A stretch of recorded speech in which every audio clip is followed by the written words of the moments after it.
Hello. Maybe he can't hear me. Can you hear me? I can hear you. Can you hear me? Probably can't hear me. Can you hear me? Can't hear you. You can't hear me? You can't hear me at all? I can hear you. Okay. Hi. Hello. Let me go ahead and get this all figured out, and hopefully it works. There you are. And it's still saving the settings. I'm just going to stop saying that now. I think it might be good, well, until Dr. Paul comes back on when he's done being famous.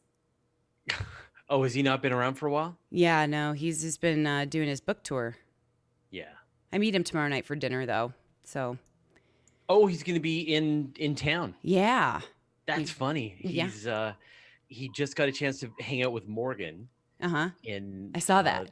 Those yeah, pictures. in the Texas area, and now he get a chance to hang out with you. So Yeah, no, making the rounds. he's too big time. Yeah, no, he missed the last few. I didn't think so. He'd canceled the last few ones, and so I didn't think this week there was any chance. And then he came into the chat. He's like, "Are we doing this?" But guys, this is Fraser. We were just watching Hello. that video. That was a great video, by the way, per Thank you. usual. It always is. Every single one of them. And so some people were actually already talking about this. Someone said, I don't think those probes will survive the Oort cloud. Maybe they won't collide with anything, but they'll be pelted by tiny chunks of ice or other micrometeoroids. The Oort cloud is a very big place. Mm-hmm. Like really big. So yeah, that I mentioned that they expect that the golden record will be playable for another billion years or so, and that is taking into account the pelting from material for hundreds of millions of years. Yeah, yeah. So don't worry about it. They'll be fine. I mean, they're going to be super dead, right. but they'll be fine. Still cool though. It's still cool. Yeah.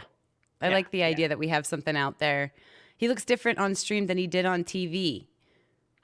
Are you talking about the television show Frasier? Is that the joke that you're making? Because if so, that is the first time I have ever heard that joke told. Same thing here with in Uranus as well. I never hear jokes about that ever. No. Mm-mm. Your anus. I just Uranus. right. You just say it, whatever is the most hilarious. Yeah, I change it up. Yeah.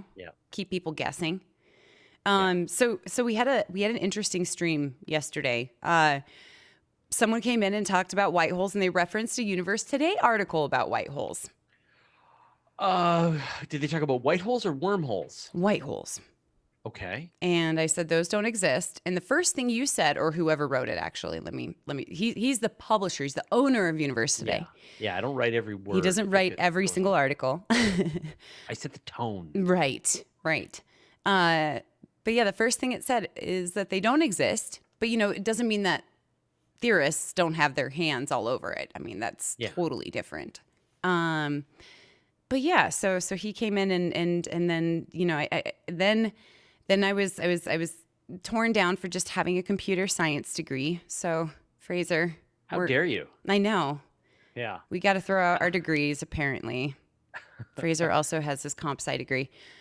But yeah, so talking about that's I said that you do intentionally sometimes put things out there that are talking about wormholes or paradox stuff, and because that does bring people to a point of actual science. Yeah, I think it's important for people to understand that sometimes we just like to think about things with our imaginations, and it's fun, and that's okay. Yeah, exactly. That's it. Like, people are like, how come you want to colonize Mars? I'm like, I don't. But also, like, sometimes you just want to go, like, if I was going to colonize Mars, if Wolverine and Batman were going to be in a fight, who would win? Oh, you want to make Wolverine and Batman fight? No, I don't want to make them fight. They are both imaginary characters, and it's a what if scenario. So that is all that means. No one is actually committing superheroes to battle to the death. Right. And I told people that's a great way.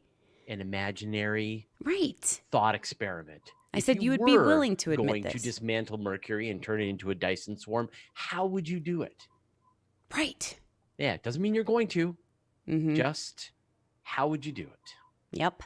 Yeah. That's all. And I think some people sometimes they just think that as soon as anyone says anything, that means they must do it.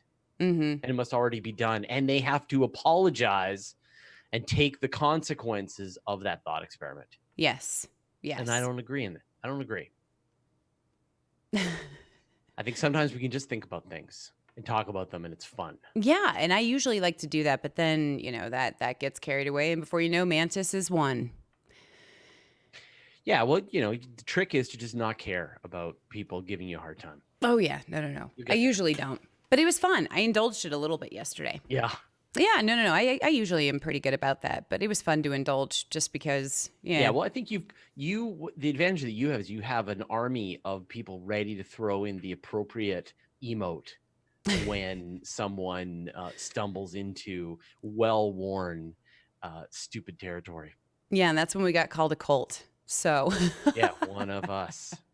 one of us. Yeah. So what's the over and under on space elevators? So in other words, like, am I a fan of space elevators? I am not a fan of space elevators. I think they're a terrible idea, but let me tell you why. They're too expensive, and you don't need them. Someone did a calculation that if you take a ribbon of carbon nanotubes and you stretch it all the way from the from geostationary orbit all the way down to the surface of the Earth, and you bolt it down and you develop a way that you can climb up it, you will be able to decrease launch costs down to about $100 per kilogram. Turns out the SpaceX Starship, when it is in fully reusable mode and it is making its fuel, its methane fuel right out of the atmosphere, you can get the launch cost down to about $75 a kilogram. Huh. In other words, the spaceship that SpaceX is working on right now today that should start to test fly in about a year or two will be cheaper to get to space than a space elevator. Oh wow. So don't worry about space elevators. Yeah. Yeah. And in new Elon Musk has news. got you covered. Now, space elevators work great on other worlds. They work great on the moon where the gravity isn't so bad. And they work well on Mars as well. But Earth, it's just too heavy. Too We're much. fat. Too much. Yep. How long of bolts would we actually need to bolt it down? Big bolts. Yeah. Like gigantic bolts that can, well, I mean, it would be perfectly balanced, right? The weight of the entire space elevator, all whatever, hundreds of millions of tons that would be part of the space elevator would be in perfect balance. Part of it wanting to fall down to the Earth, part of it wanting to float off into space. So you would really just have to make sure that it doesn't float off into space.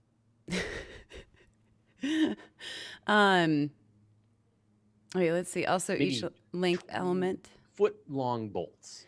Each length element of a space elevator has distinct apo and peri. Yeah, so you need a sophisticated control system to maintain stability. Mm-hmm. Yeah, they're very complicated. Yeah. They're very, I mean, not to say that a fully reusable rocket isn't complicated, but yeah, space elevators are complicated. To construct them, you have to get all of the material up to geostationary orbit. You need to get an asteroid that you can use as a counterweight, something in the maybe 100-meter across size. So you need all the technology to be able to move an asteroid to that location and make it stable to go around the Earth. And then you need to build a manufacturing facility that can manufacture carbon nanotubes, which nobody can make carbon nanotubes longer than a few centimeters. And then it would need to extrude nanotubes towards the Earth at a size, at a girth that could handle the weight of all of the space elevator. And then you would need to have it enter the Earth's atmosphere. And then you would, like I said, those bolts we talked about, you have to bolt it down. And then you would have to deal with all of some mechanism for being able to get to climb up and down it. all of the electrical issues as it's passing through the atmosphere, dealing with the weather systems as it's moving through the atmosphere, terrorists wanting to blow it up. Oh, It's just, man. and it is like right at the very limit of material science. While, say, with the moon, you just stretch a spectra or Kevlar, Mm-hmm. and you got yourself a space elevator. You could go buy a lunar space elevator at the Spectra store today, and put it in place. So that's all. But while the the SpaceX Starship ready to launch next year, Right. let's go. Cheaper. Well, So don't worry about speaking it. of that stuff, so did you see the video of the Orion capsule recently? Last week, I think No. it happened, where it didn't go so well. Oh, you're talking about the Crew Dragon, Oh, the the Dragon. I'm SpaceX Crew sorry, not the Dragon. Orion. Wow, wow, wow. Yeah, Sorry, I was looking at other yeah. things. Wow. Yeah, the Dragon. God, Sorry. Wow. thinks the Crew Dragon is an Orion I know, capsule. I know, I know. I'm sorry. Yeah. So we don't actually know what happened, right? On the weekend, for some reason, there was an explosion at the Crew Dragon testing facility. And this was the capsule that had been launched to the International Space Hmm. Station, and this is moving towards SpaceX being one of the two providers that will be able to send human beings back to space. And they had done this perfect, flawless test, flown the capsule to the space station, delivered some precious cargo, and then it detached and returned to Earth and landed safely. And now I guess SpaceX was doing some follow-on tests to see what happened, and kaboom. And nobody really knows what happened because SpaceX isn't saying a word. NASA hasn't announced Did you see the anything. video? I've seen the video, and like super space nerds like Scott Manley think it has something to do with the fuel system, with the propellant for the Super Draco, which is the rockets that are on board the Crew Dragon to Right. help it do its safe abort if need be. But right now we don't know. And actually, last time there was a disaster from SpaceX, it took them about a month and a half to finally explain what happened and to give us the details. So I think we're going to be waiting a while. It's probably going to be another month before we find out actually what happened. So until then, and the thing is, like, this was after it had launched, and NASA said they don't want they don't want any reused Crew Dragons. They want brand new, fresh Crew Dragons every time. Yeah. So they are so whatever SpaceX was doing, the thinking is that this was part of them testing and demonstrating their crew abort capability. This is one of the requirements that NASA has for both Boeing and SpaceX, is that if there's any problem with the rocket, it has this abort system that fires on the capsule that gets it up and away from the actual exploding rocket underneath and keeps the astronauts alive. And so the thought is that maybe this is what they were testing when the thing went kablooey. Right. But And again, we but I don't mean, have they any called it an information. anomaly, and the thing Yeah, that was an anomalous, that as was opposed to working properly. It detonated on the launch pad, so right. that is definitely an anomaly. And just a question on your opinion on it. So, would you rather them, because what I noticed is the videos of the Dragon, like, where they were being pulled down constantly, the ones that were showing the actual capsule. Mhm. Um, so I mean, is that weird to you that they would go out of their way to just be like, oh yeah, no, we're just gonna act like, until we can Didn't do, happen. Yeah, yeah, yeah, yeah. I mean, they have to be very careful about what they do and what gets said about their spacecraft. And until they know what the problem is, they need to keep their mouth shut.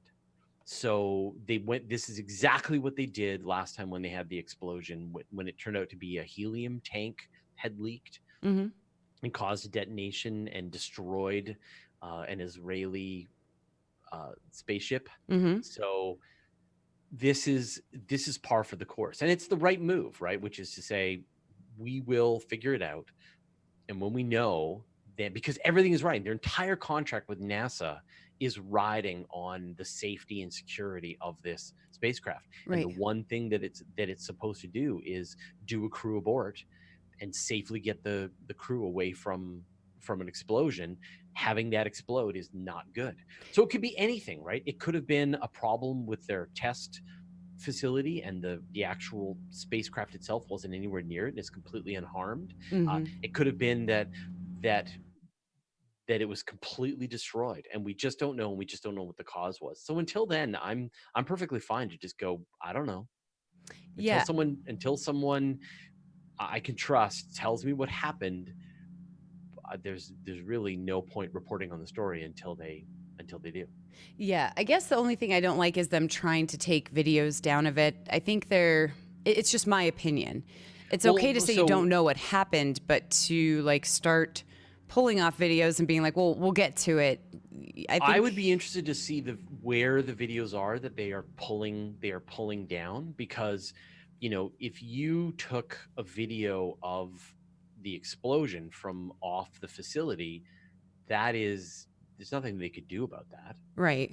right? But I've just if seen links disappear that I was referencing, but Yeah, well, and also though, keep in mind that if someone, say a news agency, say you paid money, set up your camera, took pictures, and got the explosion, and you owned the rights to that, and then other people were downloading your video and reposting it on YouTube and stuff, that might be that they're down because of a copyright violation, right?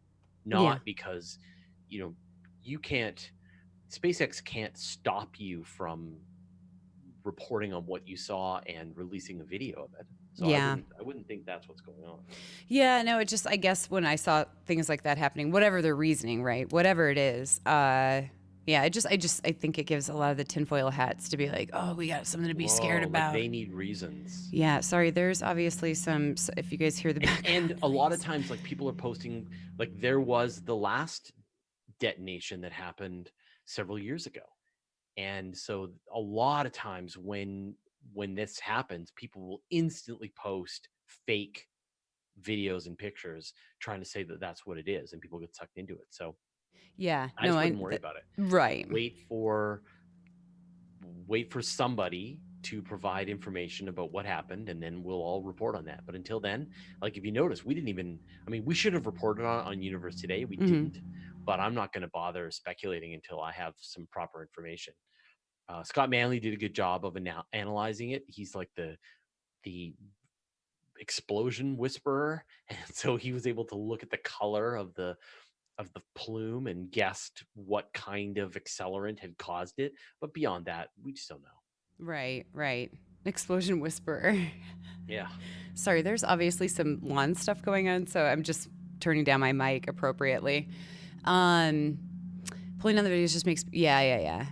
Yeah. So after, like, whenever there is some event, like when the black hole picture was released, when you hear about a meteor exploding over some part of the world, people will post a fake picture. They'll post the picture of the Jules Verne cargo ship breaking up, and say that that was the return of the Chinese space station or whatever.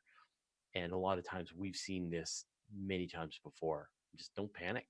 Yeah. Don't panic. Yeah, and that's what I wanted to tell people. Like, it's okay that these mistakes happen. They're gonna happen. Even, I mean, do you think we're out of the era where people are gonna die being sent up?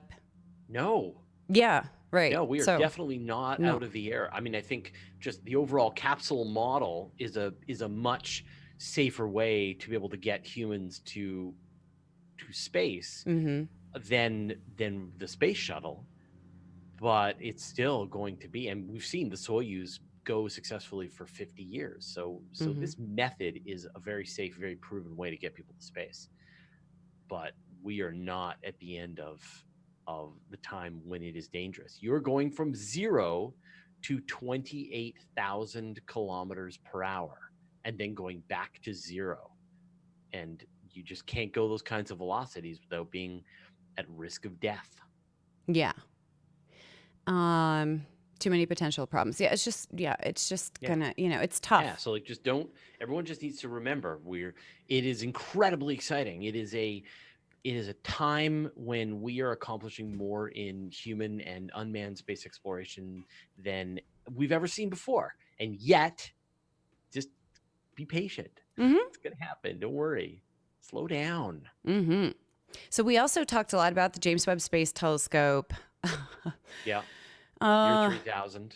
yeah, and recently there was a Reddit post that I had been pointed towards where they talked about them using a JavaScript interpreter with the company that had wrote the interpreter that had designed it and built it and everything. They're way out of. They're no longer a company.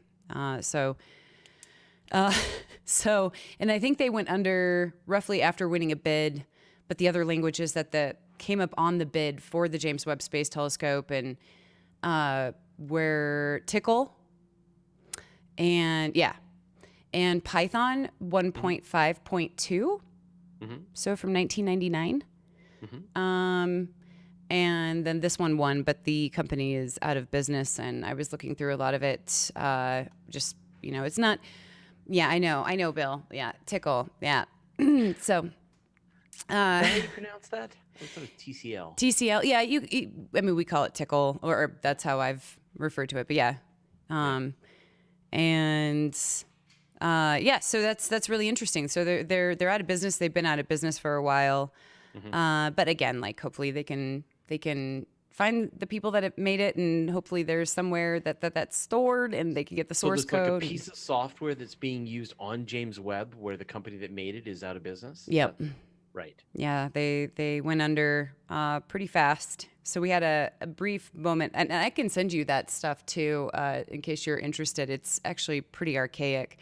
No Fortran, no Yeah. COBOL, none of that. COBOL. Yeah. But it was, yeah, it's gonna be that was pretty interesting. And I read the bid proposal that they submitted. It's an event-based driven system. Right. But yeah, so that company went under. Right. That hasn't I mean, been I wouldn't be updated. that concerned about it. Like the best software engineers in the world work with NASA. Yeah. A lot of the techniques for delivering software projects on budget, on time, stable, redundant, come from NASA and their project management methodologies. They've got books, free books that you can go, which are just some of the most useful software development books I've ever seen. So I wouldn't worry about it. Yeah. It's yeah, I'm not too worried about it. It was just interesting to learn that. But yeah, as I told people yesterday, this thing getting up into space, or even just leaving Earth, there's there's a lot Got more to to worry go to about. space. It's Yeah. not just enough to leave Earth. It's got to stay off Earth. Right. And also, someone just asked in here, but they were talking to someone else, but it's a good question to pose to you. So why are we building something like the James Webb Space Telescope and rather than keeping Hubble? Well, I mean, they're going to keep Hubble for as long as they can. Right. The better question is why are they building James Webb and not, say, building 5 more Hubbles, because the Hubble is completely oversubscribed. Mm-hmm. And I think that you could have that conversation with a lot of astronomers, and a lot of them would tell you, I have no idea, more Hubbles, please. But there are these specific fundamental questions that astronomers want to get to. One is what were the earliest building blocks of the universe? How did those first stars and galaxies come together back when the universe was only, say, a few 100 million years old? And right now, the only instrument that can even get close is the Hubble Space Telescope, and it has to use the gravity from clusters of galaxies as a natural gravitational lens to be able to see farther into space. James Webb will be able to look in all directions at any part of the universe, right out to the very edge of the observable universe, to pretty much the first moments in time. It Mm-hmm. won't be able to see the first stars coming together, but it'll be able to see the first galaxies coming together. And that will answer this fundamental question about how did the universe just come together step by step. That's cool. Mm-hmm. That's, if you ask a lot of the astronomers, that's the thing that they're most excited about. But because it's an infrared instrument, it will be able to see through gas and dust. And a lot of the most interesting astronomy that's happening right now is is in this wavelength in infrared, because a lot of the things that are blocked by visible light, like dust, are are transparent through in the infrared spectrum. And Right. so, for example, people always ask, like, what's the great attractor? We couldn't see what was on the other side of the galaxy because of all the gas and dust. Well, now thanks to infrared telescopes, we can, and we know it's more galaxies. So in newly forming star, new star forming regions with baby planets around them, they are shrouded in gas and dust, and so we can't see how those first planetary systems came together. Like, how did you get from a cloud of gas to a star with planets at the orbits that they're at? How did they clear them out? How did they come together? James Webb will be able to see through all that gas and dust and watch those first moments. So it's really about beginnings. James Webb will be able to directly look at the atmospheres of other worlds Mm-hmm. and determine what's in them. So, for example, if you find out that an atmosphere has large amounts of oxygen or ozone or methane, then that could give you some ideas if maybe there's life there. So Right. there's a lot of really exciting things that um, that you're going to be able to use infrared for. And James Webb is a monster, right? James Webb is 7 times bigger than the Hubble Space Telescope in this specific wavelength that is most useful to a lot of astronomers. So that's why they're building this one in the form that they are. And a lot of the big astronomer, the next one after that is the um, W first, and I think it's an infrared observer as well. So Mm-hmm. so there's like just like a lot of emphasis on infrared. Yeah. Yeah. And somewhat related question: why not a network of small telescopes in orbit rather than a big one? Something like the Event Horizon Telescope is. Right. Yeah. So the Event Horizon Telescope is this planet-sized collection of telescopes, and it uses this technique called interferometry, where essentially if you take two telescopes and you separate them by some amount, if you can line them up to the perfect wavefront, Mm-hmm. so the same photon essentially falling on both of your telescopes, then you can. It acts like a telescope that is as big as the distance. So, in other words, if you have two telescopes and they are side by side and they have a total, say, surface area of 10 meters, Mm-hmm. and you move them uh, 20 meters apart, or no, let's say 100 meters apart, and you're able to align them to the point that they are seeing the exact same wavelength, then they are the same wavefront. They are going to act as if they are a telescope that is 100 meters apart, not the combined surface area of 10 meters. They are a 100-meter telescope. You get the resolution of that distance, but you have to align the light to the specific wavefront. Mm-hmm. And so with radio waves, like the Event Horizon Telescope, it was a 1.2 millimeter wavelength. So they were able to take an atomic clock, measure very carefully when all of these telescopes were gathering their data, and then afterwards gather all the data, crunch them through a computer, and produce this image.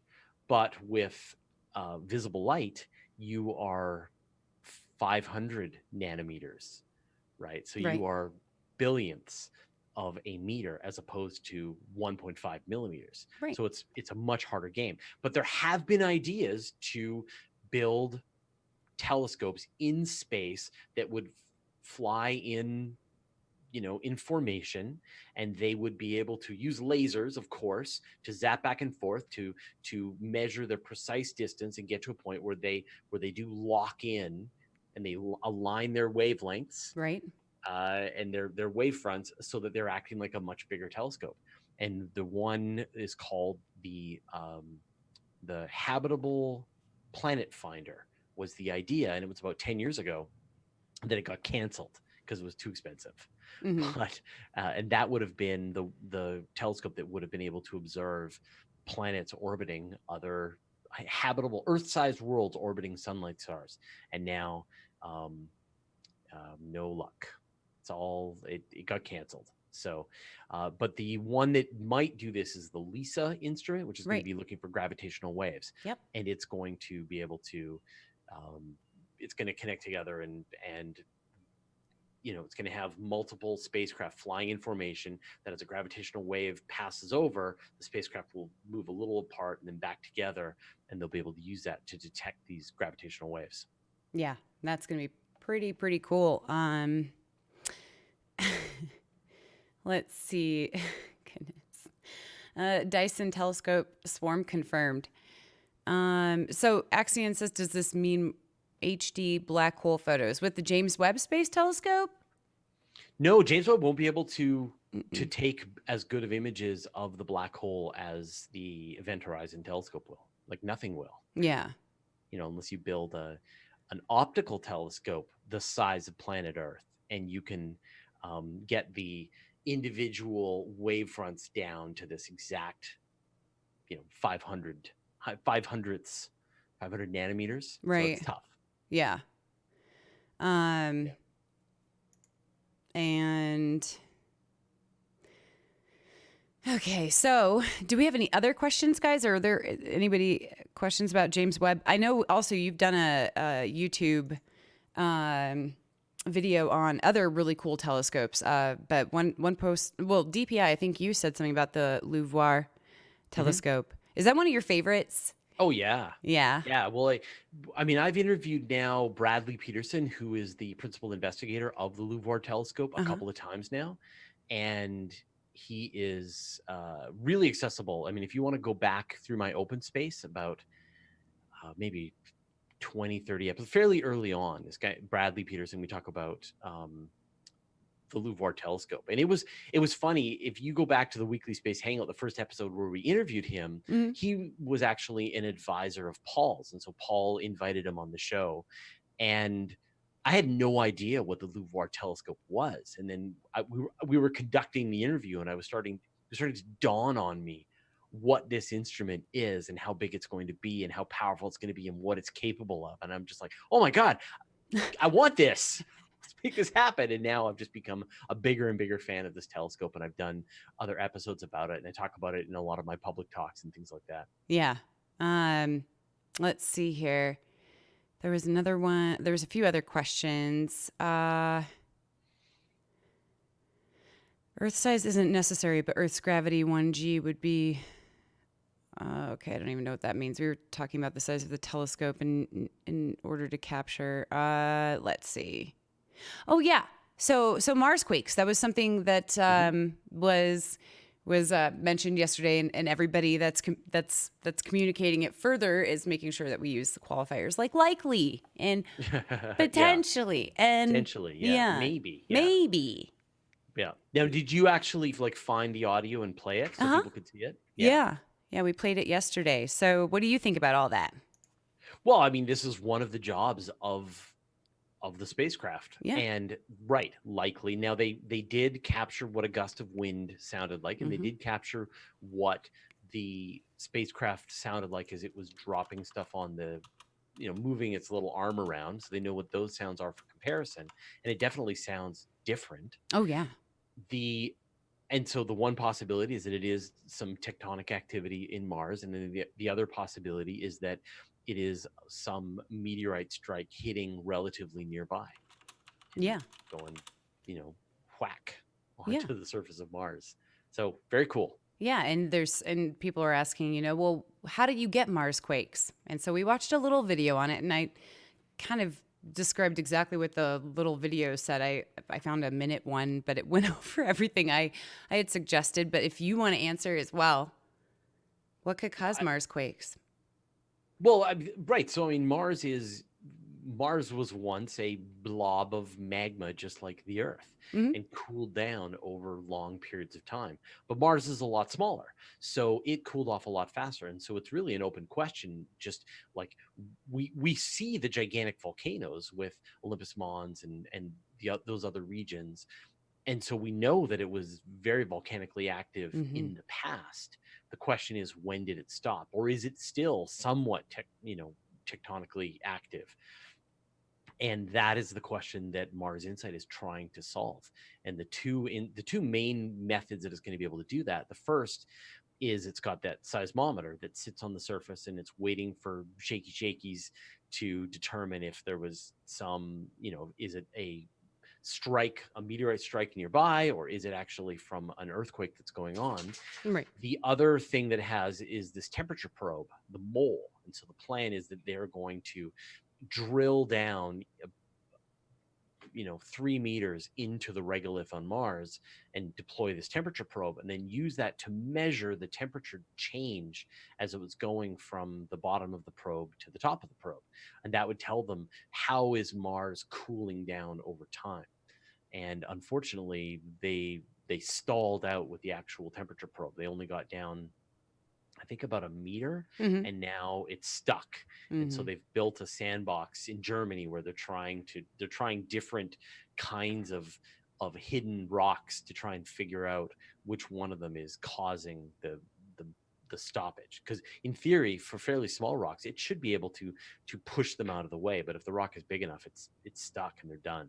Nothing else they Yikes. can do. Yeah. So, which would suck. Yeah. That would suck. It's tunnel grinder. Yeah, it doesn't have a tunnel grinder. It just goes. It's like a hammer that just bangs, like one of those pile drivers. Mm-hmm.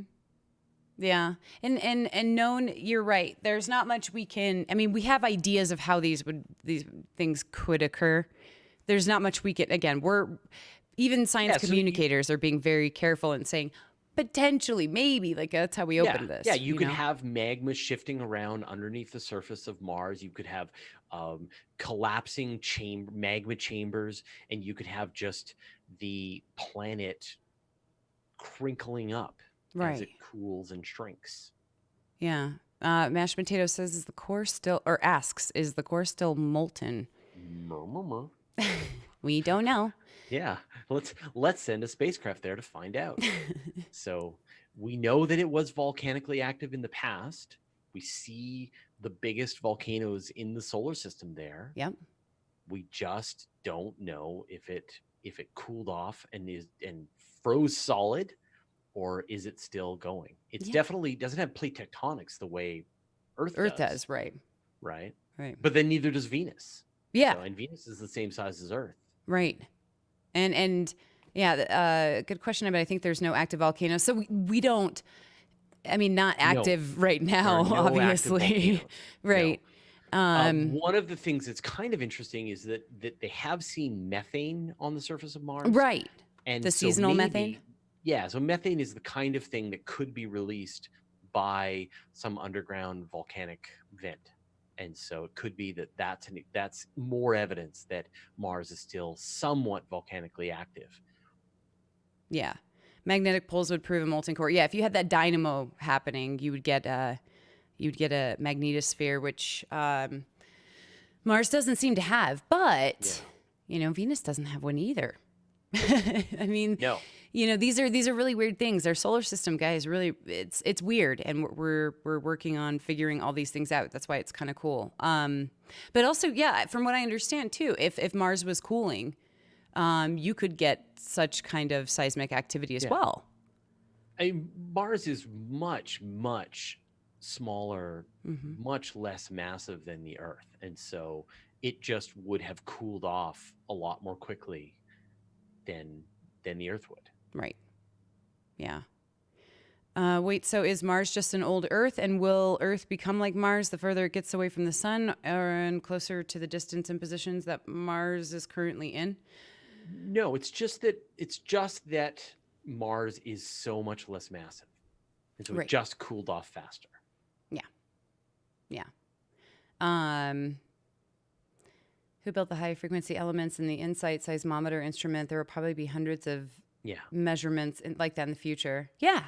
Yeah. Yeah. So that's the hope, is that they're going to detect every one of these, gives them an opportunity to probe the interior of Mars, because I mean that's how geologists use seismometers here on Earth. They are able to see how events essentially bounce signals around through the various layers on Earth, and they use that to map out what the inside of the Earth looks like. And so they'll do the same thing with Mars. The more of this data that they get, they will be able to get a much better sense of what the interior of Mars looks like. Yeah. And Mossberg, you said, can we call Venus both a gas and rocky planet, or is it just the atmosphere? So the atmosphere is what we call a runaway greenhouse Yeah. effect. It's Yeah. definitely a terrestrial planet, though. It's a rock planet. It's a terrestrial rocky planet, just like the Earth is, and has roughly the same kind of mass that the Earth does. But unlike the Earth, where we have sequestered all of the carbon into the core because we have this, or into the mantle because we have these plate tectonics, for some reason it just stopped on Venus, and so all of the carbon just stopped getting hidden away and went into the atmosphere instead. Yeah, it just gets trapped there on a whole nother level. Yeah. Hence the word runaway. Yeah, runaway. Which would be better, or wait, which would be easier to inhabit, Mars or Jupiter, Moon? Ooh, I thought you were going to just end at Jupiter. I was like, oh God. Jupiter would suck. Jupiter would be terrible.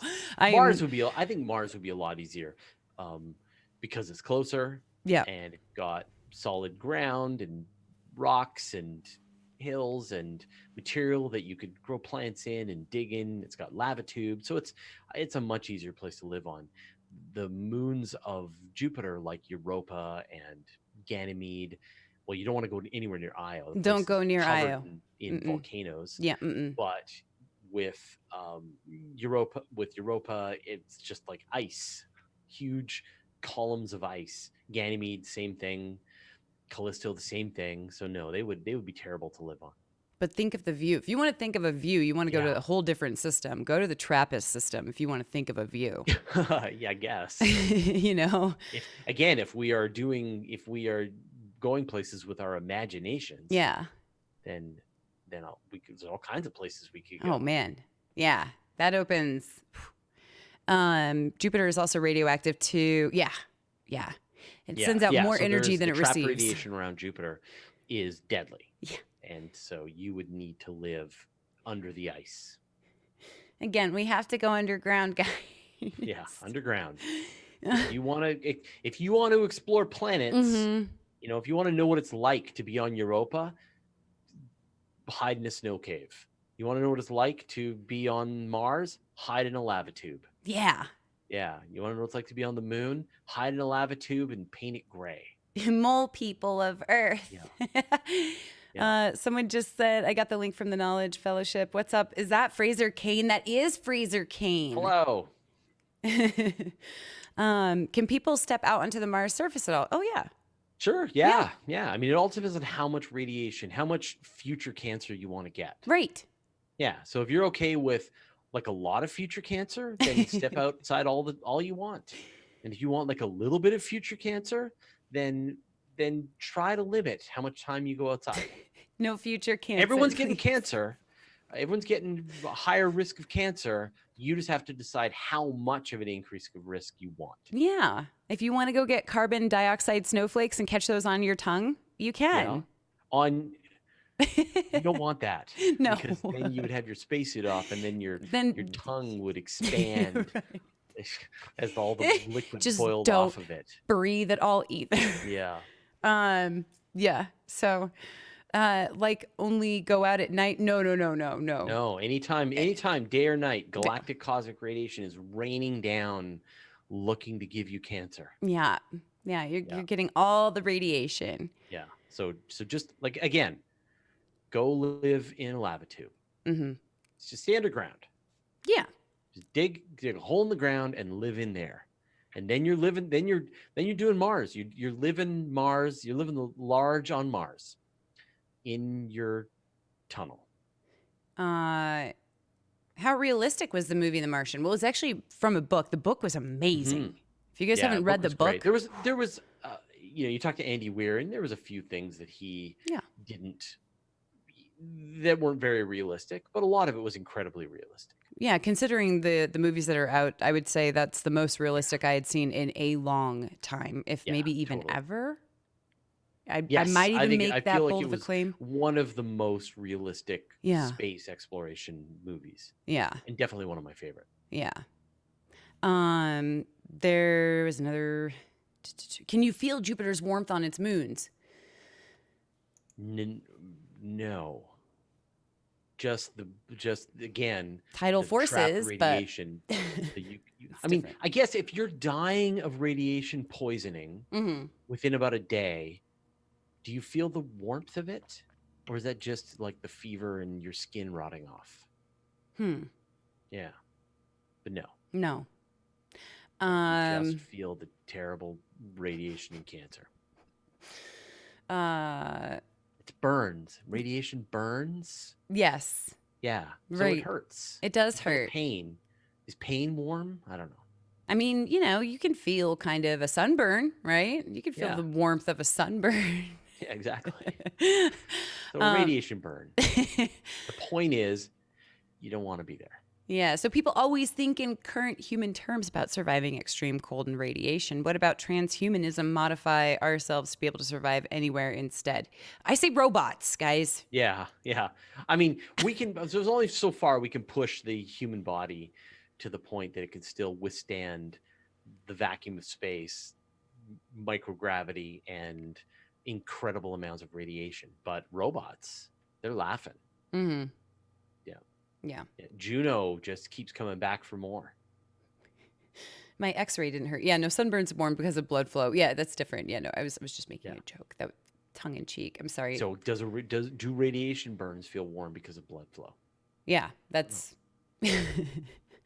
I wonder what Mars smells like. Yeah, I don't know. I don't either. Apparently, the moon smells like burnt.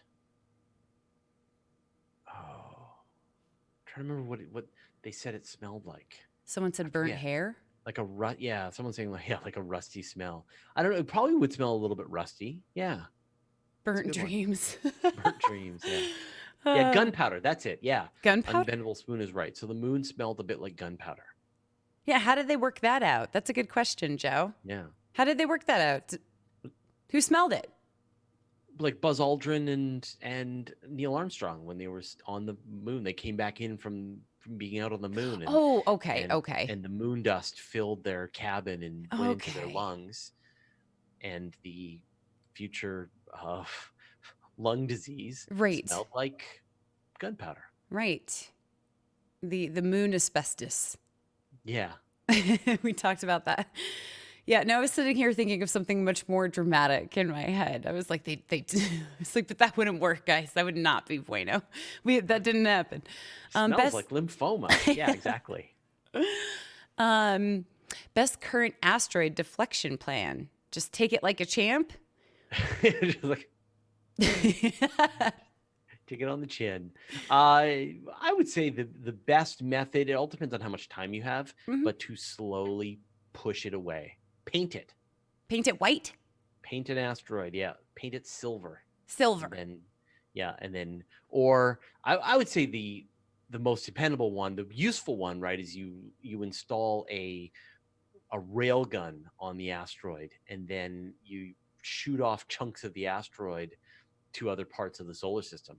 So not only do you move the asteroid, but you get the all of the stuff off of it going, you get to essentially mine the asteroid while you're making it safe. Yeah.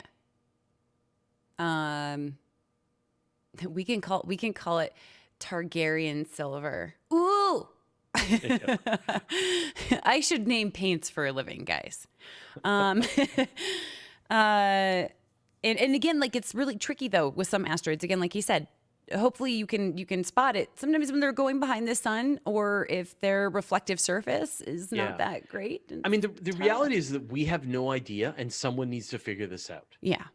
right? So there are, I could probably rattle off a dozen ideas to move an asteroid, and someone needs to test out a whole bunch of them to figure out which is the one that actually gets the job done.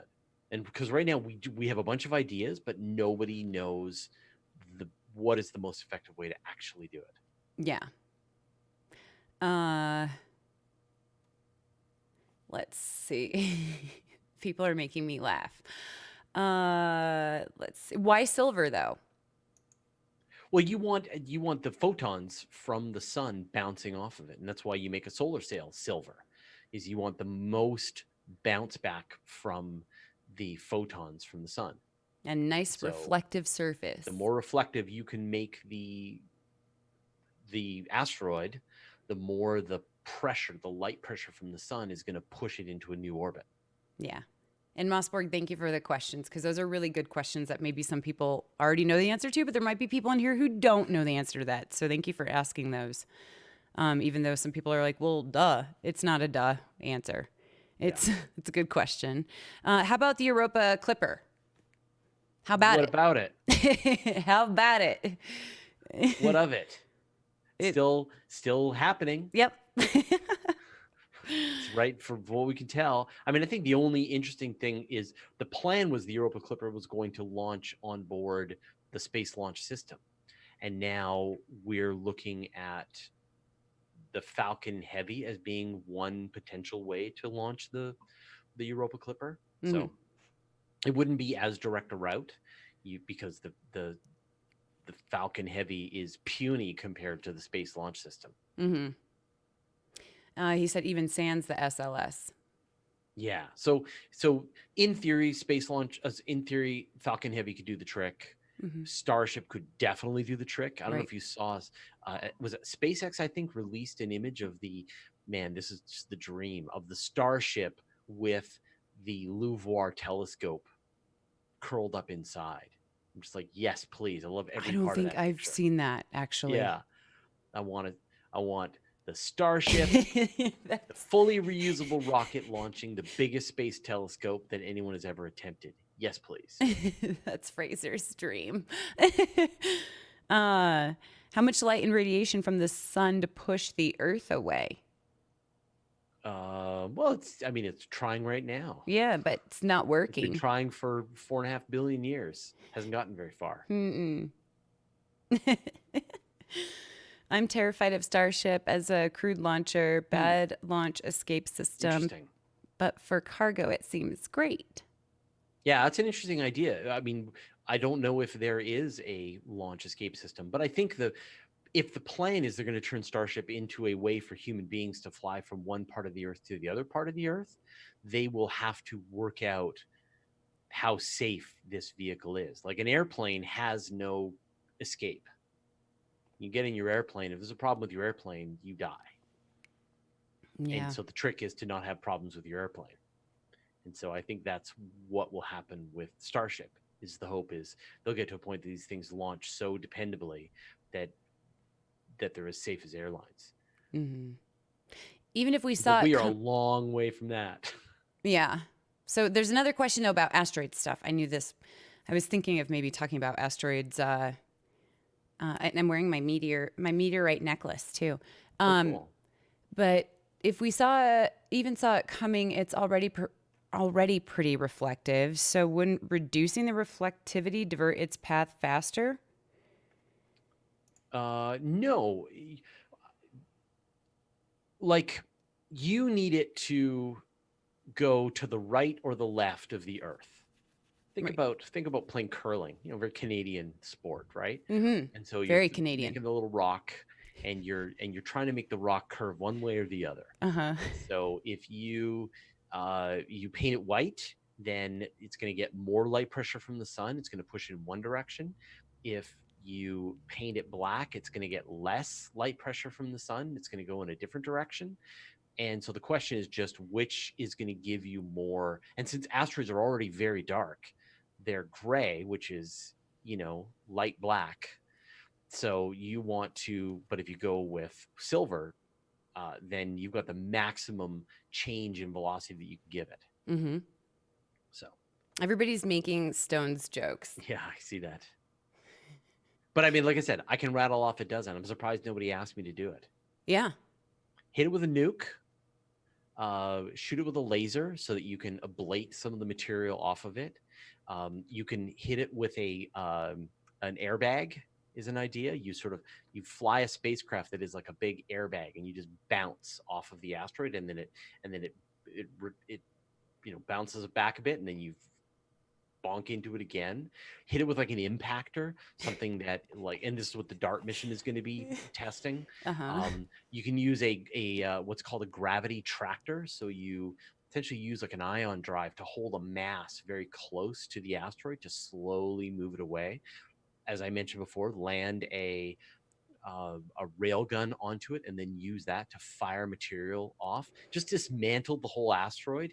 And so then there is no more asteroid coming your way. Mm-hmm. Um, we'd mentioned painting, uh, changing the spin rate. So a lot of the times, the way asteroids, there's a thing called the Yorp effect, Mm-hmm. and so asteroids will change their their orbit based on how quickly they're spinning. So you could change the spin rate, and that might give you a more predictable future trajectory. So Are you seeing these suggestions in here? I'm trying to really catch a contain giant myself. rocket, threaten the meteor with jokes, space elevator, nukes. Ask it Yeah, nicely to avoid us. yeah, Baseball bat. yeah. That's the Canadian way. We'll apologize. Yeah, I just apologize. No, we're sorry. I'm sorry. I was dying and I'm trying not to laugh. But there, people, okay. Sorry. Can we put a space elevator on it? Sure. Yeah. Space elevators were great on asteroids. Again, space elevator, terrible idea on Earth, great idea anywhere else. Mm-hmm. Yes. I'm okay. Place a giant catcher's mitt. Mm-hmm. Yes. Punch it really hard. And these objects are pretty small, right? I mean, we do obviously Depends have on the- larger, right? We have larger asteroids. What's the largest one? Do you know, or one that shocked you in terms of being a bigger asteroid dimensions? Like, I don't know. Ceres? I wouldn't call Ceres an asteroid. How dare you? It's a dwarf planet. It's a dwarf Also an planet. asteroid? Oh, Sure, fine. Vesta. But like one that is in regular contact with Earth's orbit. There are ones that are probably in the 10-kilometer range that come by on a fairly regular basis. oh man, Pluto. No, we're not. Guys. I do have my own asteroid. Yeah, Fraser does have his own asteroid. What's the name of it again? What's its number? Yeah, its number. Hold on, let me find the number. What's the crossover from an asteroid to a dwarf planet? 158092. Ooh, Asteroid 158092, Fraser Cain. 158092. Yeah, Count it. there you go. That's my asteroid. Or Uh, at least that's the asteroid named after me. so does Fraser have exclusive rights to colonize? I think if I can get there. To mine? Yeah, if I can get there first. I don't know whether I want. I don't really know anything about my asteroid. So how I did don't that think I would happen, wanna though? go there. What's that? How did that whole here's an asteroid? Oh yeah, so there was an astronomer about 10 years ago, a guy named Jeff Metcalf, who he was called the blue collar astronomer, and he's sort of in our group of science communicators. Mhm. And one of his jobs was that he would he found new asteroids, and then he named them after people in the community. Oh wow. So Phil Plait has one, and Derek Colandino from Skepticality has one, and there's a bunch out there. Oh, that's And cool. he named one after me, because if you discover an asteroid, you get to give it a name, unlike the IAU. Right. You're the one who gets to give it the name. And then he died of cancer, Oh. of liver cancer, Yikes. like at the age of 40. Oh my. Sucks. Wow. So, yeah. Yeah, that's And pretty we awesome. never met, but he named an asteroid after me, which was nice. Yeah, that's really cool. Why not change the name to something like Fraseroid? I like it, I like 158092. It's a pretty weird idea, that at some point in the distant future, some future asteroid miner is going to show up, and they'll be like, "Oh, I'm mining asteroid Fraser Cain." Yeah. So one more question, guys. If you push something to the speed of light in space, how long till it stops? Light speed is not infinite. Good luck with that one. If you push something to the speed of light in space, it never stops. Mm-hmm. Well, you can't go actually to the speed of light, but you can go close, right. and it'll never stop. Yeah. Doof is 25 years. Okay, Doof. Sorry. That's a Doof question. High five, I don't even Doof. know what that means. It's not going to make much sense. Oh, okay. Thousands. Looked it up. Okay, cool. Well, thank you so much for coming on and for the awesome video. And I guess you're going to post that one probably pretty soon here? Yeah, it's live now. Oh, it's live already? Yeah, so when I shared it with you, it wasn't live, and now it is live. Now it is live. So, guys, check out his YouTube. All of the comments, thank you, Faking, for putting his command in there. All of that stuff. And then, yeah, I think next week we'll just see where we're at and go from there. Yeah, I have no plans until whatever it is I'm going to be doing in June. Oh, okay, cool. That's good to know. At the end of June. Yeah. Yeah. So we should organize a star party soon, though. We should. Yes, please. Yeah, because we've been... Anytime. Okay. All right. Well, I'll talk to you soon then. All right. Thanks, everyone. All right. See you next week.